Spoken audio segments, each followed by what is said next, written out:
Ahí va. Ahora sí, vamos a estar grabando, sobre todo esta parte que, como les decía, es fundamental. Están las compañeras allá. Ahora sí, a ver si se ven ahí, chiquilinas. Sí. Bueno, yo quería comentarles que bueno, que la afectación de la salud mental del personal de salud en Uruguay tiene una alta prevalencia. Hay estudios recientes, incluso post pandemia, donde se prestaba atención a este tema y mental más prevalentes dentro de los trabajadores de la salud en el Uruguay.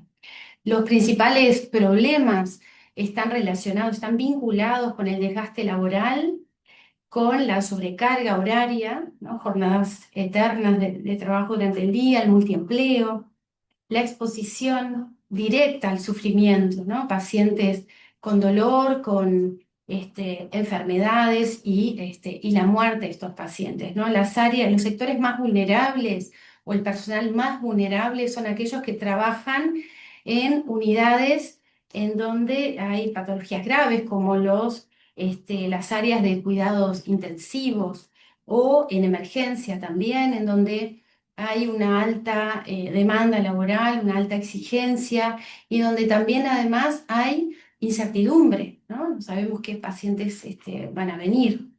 Eh, También se ha detectado como población de riesgo en un estudio reciente a los médicos jóvenes. Increíblemente, los médicos residentes son una población de riesgo para el burnout, principalmente en sus primeros 5 años después de recibidos, en donde están expuestos por sus bajos ingresos además de la residencia, por ejemplo, a trabajar como médicos generales y a su vez son muy exigidos en cuanto a su capacitación, son las evaluaciones constantes.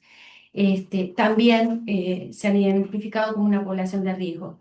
No hay en el ambiente laboral de la salud una cultura del autocuidado, ¿no? Es decir, hay una alta exigencia para con los trabajadores de la salud y a su vez hay un estigma a la hora de parte del personal y también de los empleadores a la hora de pedir ayuda para atender nuestra salud mental. ¿Ya? Las afecciones más frecuentes en la salud mental son el burnout, que es un síndrome, es un conjunto de síntomas este, que afecta al personal que trata con otras personas, ¿no? Como decía la doctora, nosotros tratamos con personas y ese vínculo genera un gran desgaste, muchas veces un agotamiento profesional. El síndrome de burnout también es conocido como el síndrome del quemado, ¿no? Donde existen tres patas para hacer el diagnóstico. Uno es el agotamiento, el agotamiento emocional y físico.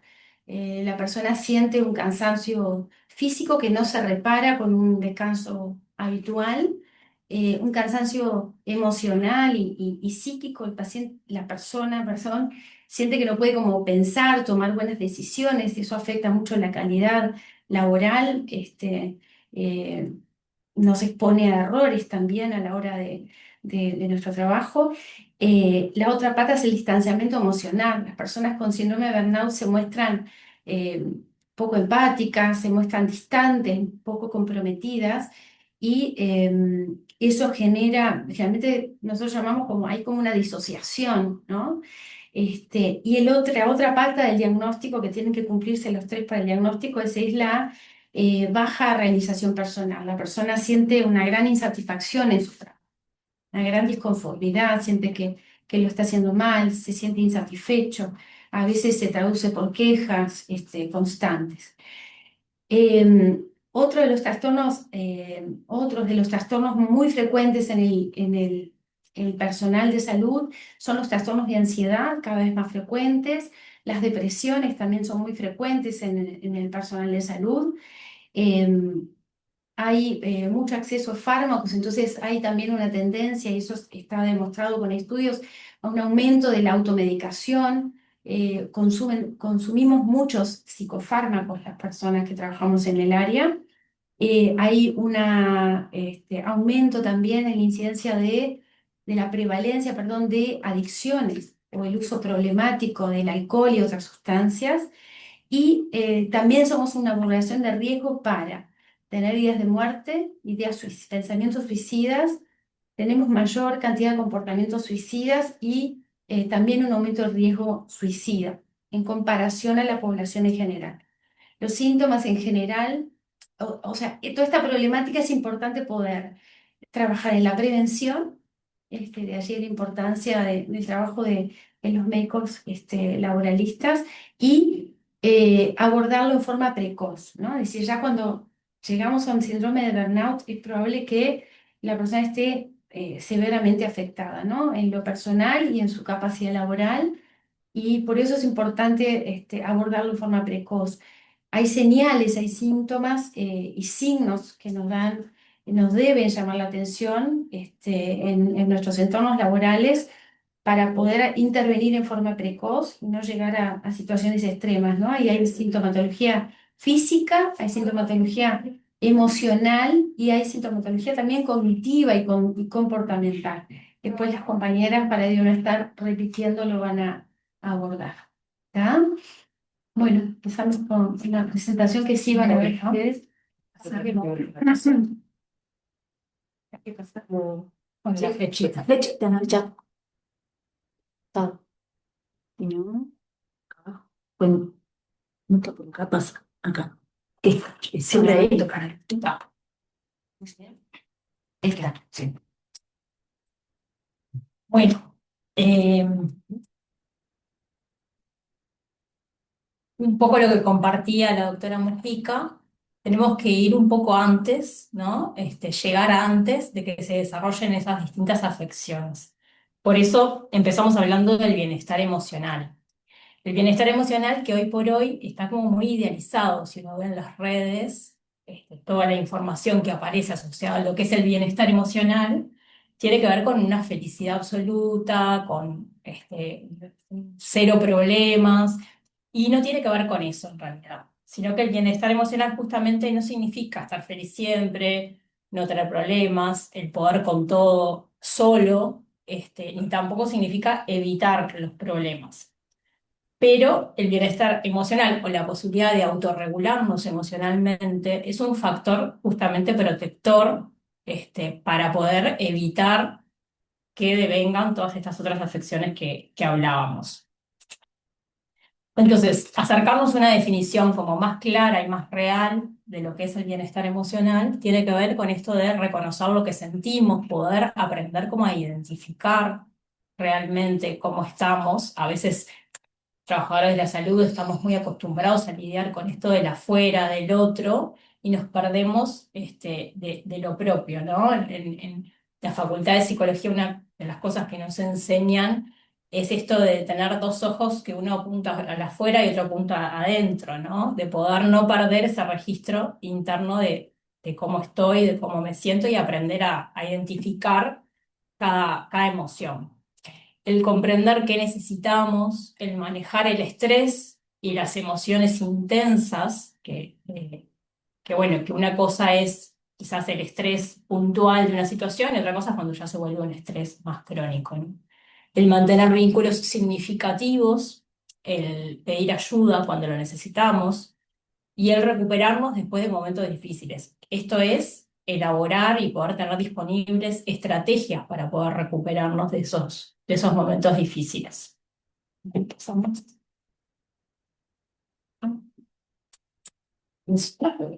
Como decía la doctora Mojica, los trabajadores de la salud somos población de riesgo para el desarrollo de muchas de estas afecciones que pueden tener que ver con lo orgánico o con lo psicológico. Siempre que hablamos de factores de riesgo, ahora nos estamos enfocando en la persona, ¿no? En los factores de riesgo asociados a la persona, pero también hay factores de riesgo sociales, como decían las compañeras anteriormente, factores de riesgo asociados a lo institucional, ¿no? Al tipo de trabajo. Entonces, un poco ya lo comentaron las compañeras, pero esto de la sobrecarga laboral, de los turnos prolongados, del trabajo nocturno, de esta exposición continua al sufrimiento, la enfermedad y la muerte, bueno, la violencia de los usuarios y familiares que también es algo a lo que muchas veces estamos expuestos trabajando en la salud, conflictos interpersonales que a veces se dan también debido a cuando hay equipos muy saturados y con mucho estrés, la falta de reconocimiento que a veces también está presente, la escasez de recursos humanos o materiales que hacen también que nos sobrecarguemos. Entonces, ¿cómo nos damos cuenta de que estamos emocionalmente saturados?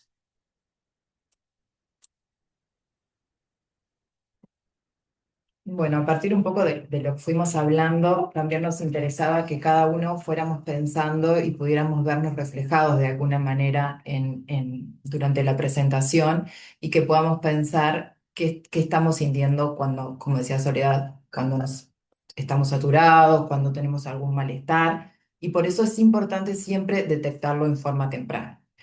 Habitualmente no nos pasa que nos sentimos mal de un momento a otro, sino que el cuerpo nos va dando señales, que el cuerpo desde lo cognitivo, desde lo conductual, desde lo físico, desde lo emocional, podemos ir detectando señales que son importantes. A modo de la presentación, vamos a ir dividiéndolos, Perdón, perdón. vamos a pedirles que silencien los audios, creo que es acá. Cuestión de carrera que pasa en los médicos. Acá, vamos a silenciar. ¿Qué querés? Ahí está, el que estaba prendido. A modo de la presentación, dividimos en 4 esferas a tener en cuenta estas señales. Desde lo emocional, irritabilidad que puede aparecer, tristeza, ansiedad, sensación de estar desbordado, desmotivación, culpa excesiva.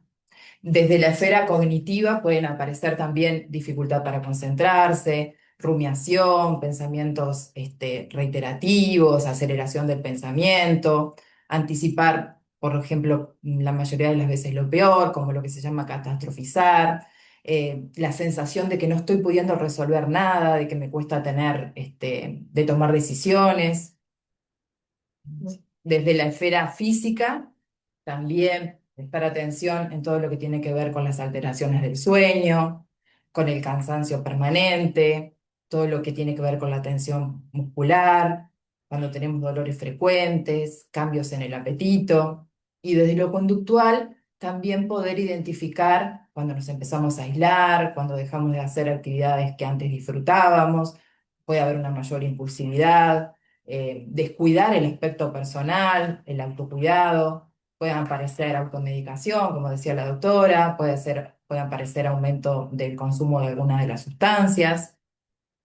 Si bien en cada persona se puede presentar diferente el malestar, pero nos parecía importante como destacar estos aspectos a tener en cuenta, ¿no? Y sobre todo eso, ¿no? Si bien esto puede ser gradual, no se presenta el cambio de un momento a otro, es importante empezar a detectarlo para evitar llegar a una crisis, que sea solo un malestar emocional.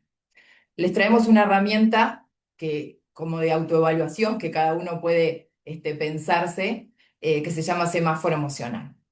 Imagínense el semáforo con la luz verde, la amarilla y la roja.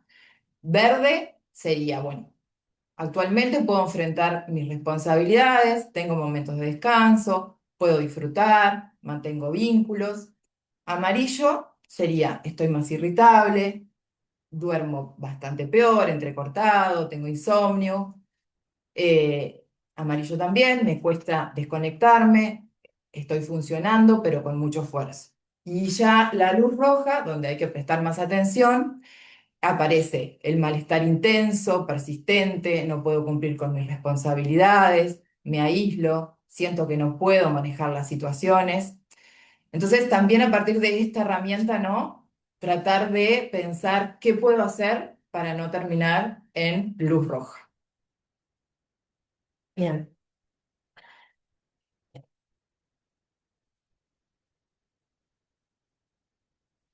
Bueno, una de las herramientas es la regulación emocional. ¿Tá? El regular una emoción no significa tratar de anularla o de controlarla, sino que, bueno, reconocer que las emociones nos van a informar qué es lo que nos está pasando, nos van a preparar para poder accionar, para poder actuar, nos ayudan a identificar qué es lo que necesitamos también, ¿tá? Pero el problema va a estar cuando estas emociones aparecen de una forma muy intensa o cuando duran demasiado, cuando son exageradas, cuando aparece como muy repetidamente, con mucha frecuencia, y cuando después nos llevan a actuar de formas que después nos pueden perjudicar, hacer alguna acción que no queríamos que pasara. Una forma de regular la emoción puede ser utilizar la herramienta pausa, que por sus siglas se llama pausa en realidad para poder recordar lo que significa cada una de las letras, ¿no? Bueno, el poder parar, el atender a lo que estoy sintiendo, el ubicar qué es lo que necesito, el seleccionar una respuesta y el actuar de manera consciente, por eso es pausa. Después, otra forma de regulación emocional cuando estamos ansiosos o cuando estamos estresados puede ser, bueno, si prestamos atención cuando estamos preocupados o muy ansiosos, respiramos cortito, respiramos lento. Entonces, una forma es, bueno, pues, prestar atención a esa respiración, ¿verdad? Entonces ahí, cuando decimos, pará, ¿cómo estoy respirando? Entonces respiro, inhalo 5 segundos, retengo 2 segundos, exhalo 6, 7 segundos. Puedo también levantarme, caminar un poquito, tomar un vaso de agua, lavarme la cara con agua fresca, salir, capaz, salir afuera, bueno, como cambiar un poco el ambiente, estirar, relajarnos, aquellos que les gusta escuchar música, bueno, poner alguna música tranquila, por supuesto, algo que nos relaje un poco. Escribir lo que nos está pasando también está bueno porque es una estrategia como para poder sacar de la cabeza, la plasmas en una hoja, tiene que ser con lápiz, papel, no puede ser en la computadora, tiene que tratar de escribirlo.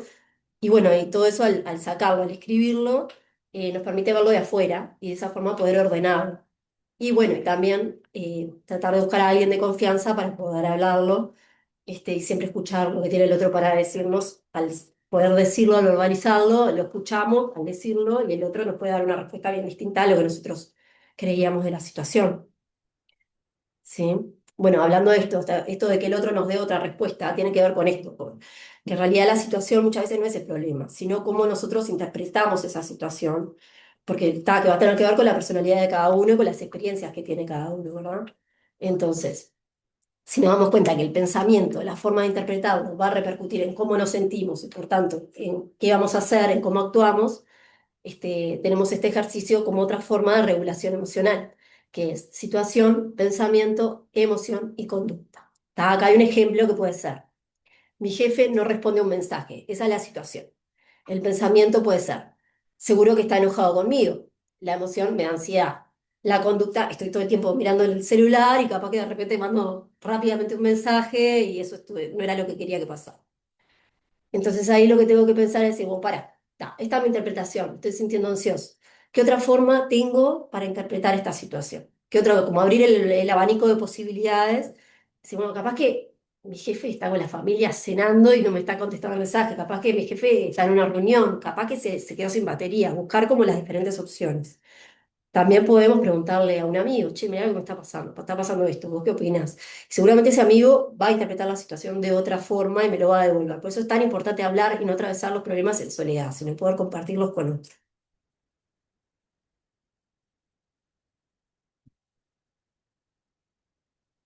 Todos estos recursos, también, hay recursos generales, pero es como que uno se tiene que hacer como su propia caja de herramientas, ¿no? Adaptada a cada uno. Quizás no nos funcionan todos los recursos para todos, sino ir encontrando y probando cuál es el que mejor nos va funcionando. Y acá en esto es muy importante hablar del autocuidado, que es la forma también de generar nuevos recursos y de mantener los que ya tenemos. A nivel físico, bueno, esto que ya lo deben saber, bueno, dormir una cantidad de horas necesaria, alimentarse de forma saludable, moverse. Está esto de las neurociencias que están tan en boga ahora, nos hablan de estas cosas y de cómo el movimiento, el ejercicio físico, el caminar, cómo ayuda un montón a prevenir no solamente cuestiones físicas, que ya lo sabemos, sino también a nivel de lo que es más lo psicológico. El realizar los controles de salud que necesitamos hacer, y lo asociamos esto con algo que decían las compañeras, ¿no? Muchas veces el personal de salud hay como un prejuicio de que nosotros no nos va a pasar, ¿no? O nosotros no somos pacientes de alguna forma y en realidad eso a veces nos hace no cuidarnos, sino generar estrategias de cuidado para nosotros mismos.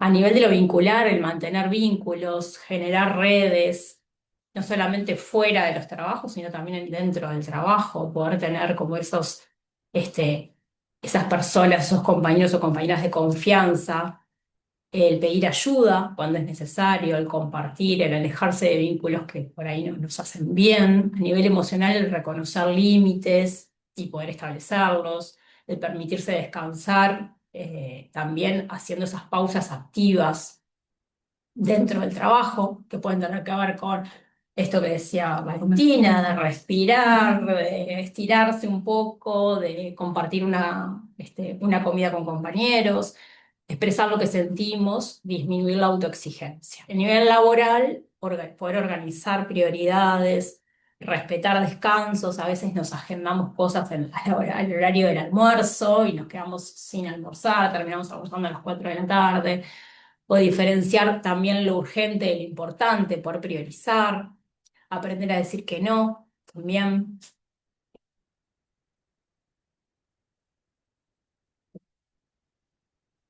Pasan muchas, ¿no?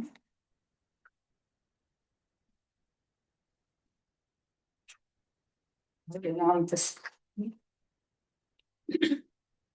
También cuando pedir ayuda profesional, ¿no? Ay, Está la de ¿no está?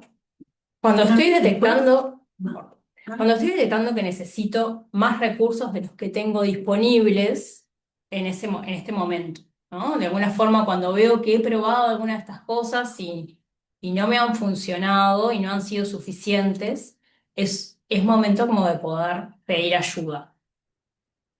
También cuando persiste el malestar, cuando me afecta a varias áreas de mi vida, cuando las estrategias habituales no alcanzan, cuando siento que de repente me fui aislando mucho, cuando por ahí hay también indicadores de que ciertos consumos se han vuelto problemáticos, cuando aparecen muchos pensamientos de desesperanza, o cuando tenemos la sensación de que estamos frente a problemas o a situaciones como que son imposibles de manejar o de resolver.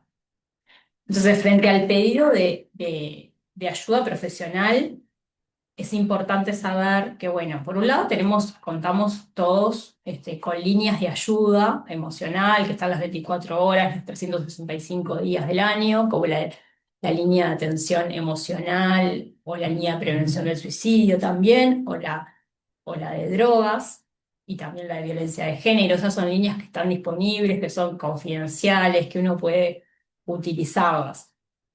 Que ahí se las dejamos en el PPT para que puedan utilizarlas o también para que puedan ofrecerlas a otras personas. No, yo estaba antes, sí.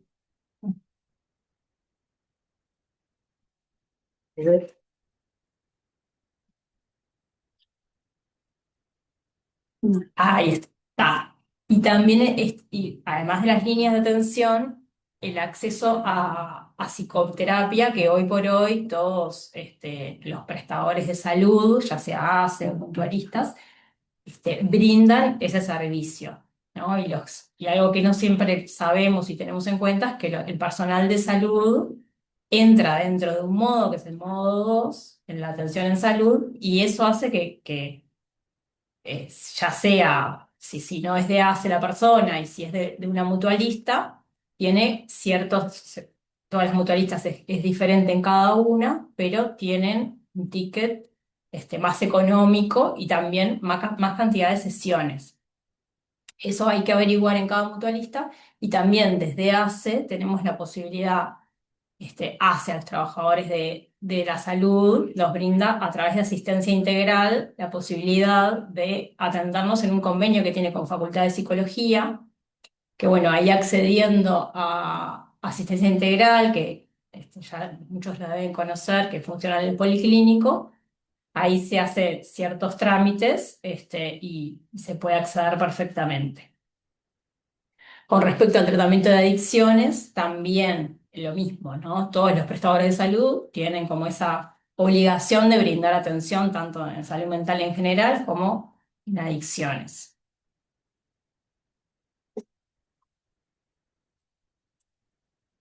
Bueno, un poco a modo de síntesis de lo hablado hasta el momento, vamos a hacer un punteo de lo importante. Bueno, primero también en esto, agradecer al área de salud laboral, ¿no? Que genere y promocione la salud de esta manera y que tengamos estos espacios dentro del hospital y demás para pensarnos y para conocer estrategias y para saber accesibilidad, tener mayor accesibilidad, porque un poco lo que hablábamos es que a veces, por ejemplo, esto que decía Soledad, del acceso a las mutualistas, del acceso a asistencia integral, a veces no es una información que circule tanto y uno no sabe cómo acceder o si tiene esa posibilidad o por un tema económico, y bueno, estas instancias me parece que son sumamente importantes para eso.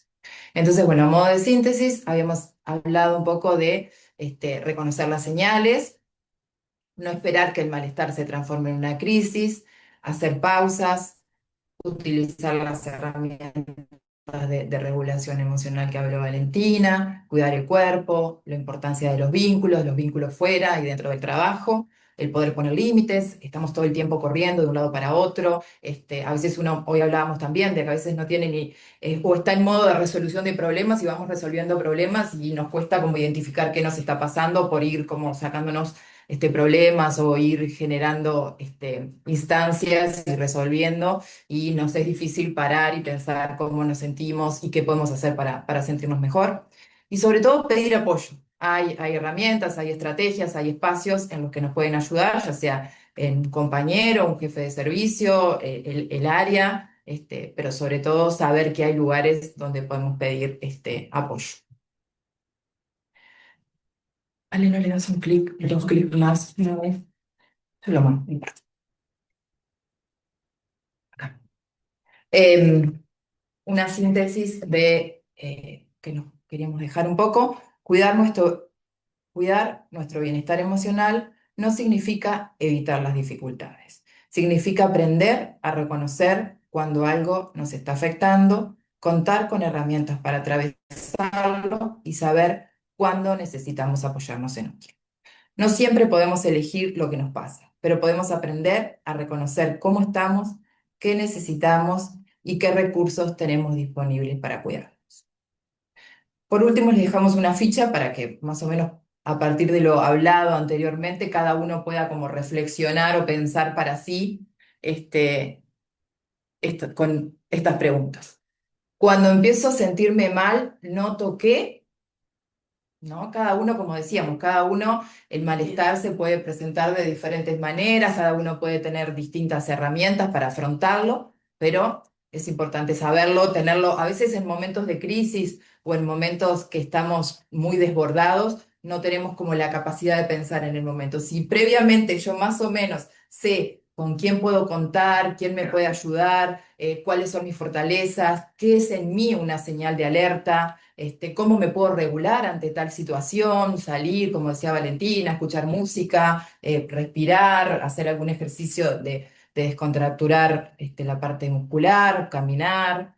Es importante, por eso lo planteamos al final, es importante tener esto más o menos previamente pensado porque sabemos que en el momento de crisis no vamos a poder pensar tan claramente. Entonces, si tenemos estas herramientas de antemano, lo vamos a poder recordar mejor. No sé si algo más.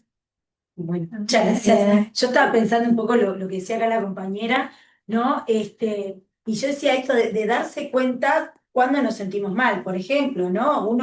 Un cambio también en el comportamiento, ¿no? Pienso puede ser, ¿no? Una persona que es más estructurada, tiene todo ordenado, de repente empieza a estar todo desordenado o empieza a perder las cosas, ¿no? Yo me pongo un ejemplo, a mí me pasa eso. Cuando yo veo que empiezo a perder cosas es porque algo estoy muy saturada, ¿no? Estoy acostumbrada a tener todo organizado, todo ordenado, entonces ya no soy yo. Entonces ese cambio en el comportamiento puede ser una señal de alarma de que, como si tú, algo no está funcionando bien en mí porque dejé de ser o hacer las cosas que me gustaban o dejé de hacer algo que era parte de mi forma de ser.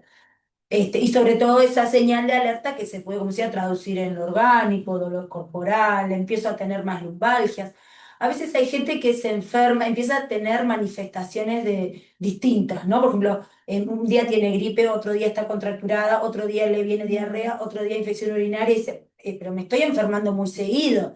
Bueno, eso también puede ser una señal de que nuestro cuerpo nos está como hablando en estas patologías que hablábamos como psicosomáticas, ¿no? Empieza a somatizar nuestro cuerpo y empezamos a recorrer varios especialistas. A veces, ¿no? Vamos al gastroenterólogo, después vamos al traumatólogo a ver qué me pasa en la columna, y a veces nos olvidamos de esto, de la salud mental, ¿no? Y tener esa consulta con una comité de recepción o con un psiquiatra, con una psicóloga, que a veces el problema venía por ahí, pero es como que lo tenemos como de, ¿no? Como que primero voy al traumatólogo, en vez de pensar un poquito, bueno, cómo estoy trabajando, cómo estoy durmiendo, esto que veíamos que es cada vez más frecuente en el personal de salud, las pocas horas de sueño, ¿no? Lo veía acá Patricia, la compañera en las consultas, que realmente dormimos muy poco. Hay gente que no duerme ni 4 o 5 Bueno, horas. algo, perdón que te interrumpa, algo que tiene que ver con lo que Valentina. Valentina,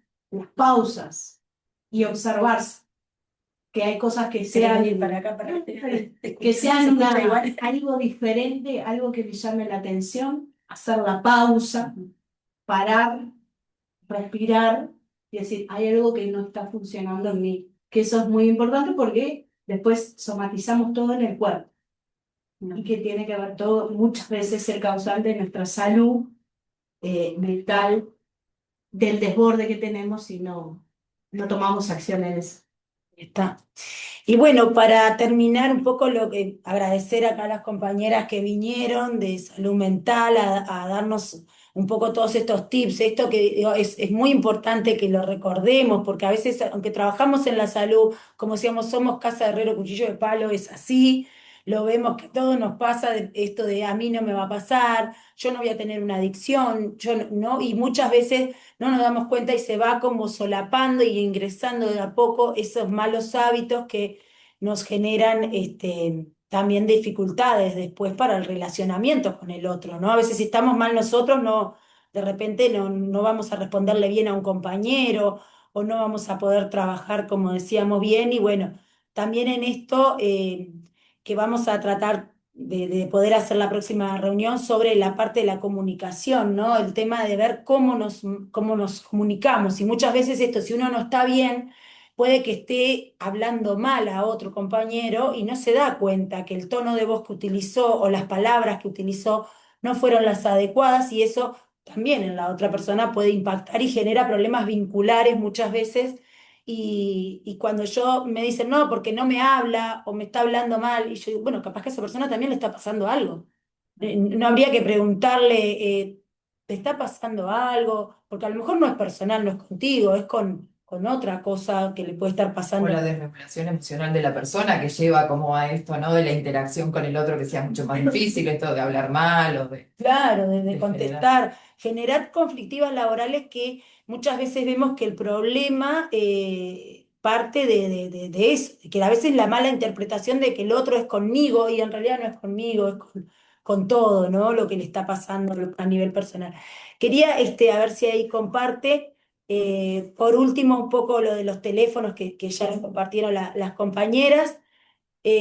También dejar en claro lo del el correo de la unidad de salud laboral uslhmaciel@gmail.com para si nos quieren preguntar, alguna duda que tengan, esto de poder nosotros direccionarlos o avisarles. También en el caso de los funcionarios de ACE, que a su vez sean usuarios de ACE, que se atienden acá en el Maciel, se les está extendiendo en el caso del formulario de negación de la atención, que lo firma acá la doctora Mujica, una carta, ¿no? Para que puedan prestarse esa atención a través de asistencia integral y que los pase a SAP. Porque si no tienen ese formulario de negación de la asistencia, de la atención, en los trabajadores y usuarios de ACE, no les dan el ZAPA. Antes se pasaba directamente, pero como hay un tema de la ley, ¿no? Que cambió siendo obligatoria para todos los prestadores de salud, pasa esto. También dejarles en claro que los funcionarios que tengan prestador de salud distinto a ACE, si en su mutualista no se les está prestando la asistencia, es muy difícil que les expidan este formulario, porque cuando lo piden muchas veces no quiere comprometerse de darle una carta que dice no tenemos para asistirlo, porque tienen la obligatoriedad. Entonces lo que hacemos es, si les dan hora para dentro de 90 días, por ejemplo, igualmente pueden venir a asistencia integral con esa orden de que recién le dieron hora para la consulta con el psiquiatra o con el comité de recepción para dentro de 90 días, y a través de ese tiempo de demora se pueden igualmente venir a asistencia integral y tramitar que se les pueda dar por SAPA, porque la asistencia que ustedes necesitan a veces es en la emergencia, una primera consulta con el psiquiatra o algo de guardia, y después le dan hora sí para dentro de 90 días. Entonces, en esos casos también pueden venir por asistencia integral para pedirlo con el formulario correspondiente y eso de que les demora 90 días, ¿está? Porque los que están en otro prestador es más difícil a veces que les den la carta, que acá sí sé que se la da allí la doctora. ¿Tá? Y bueno, la última frase será esto, ¿no? El de cuidarse a sí mismo, recordar esto, quién cuida, pero si tú no te cuidas a ti mismo, no es que seas egoísta, esto de que les pedimos empiecen a autorregularse, a conocerse, a tratar de reconocer esto cuando estamos mal, los sentimientos, lo que estamos pensando, cómo manejar esas emociones, sino que también es la clave para poder cuidar a los demás y para poder trabajar en esto que es la salud, que es tan lindo para los que nos gusta trabajar en la salud, pero que sabemos que tiene un desgaste emocional y de salud general muy importante. Entonces, si nosotros no estamos bien, no vamos a poder cuidar a nadie y va a terminar repercutiendo, como decíamos, en los pacientes, ¿no?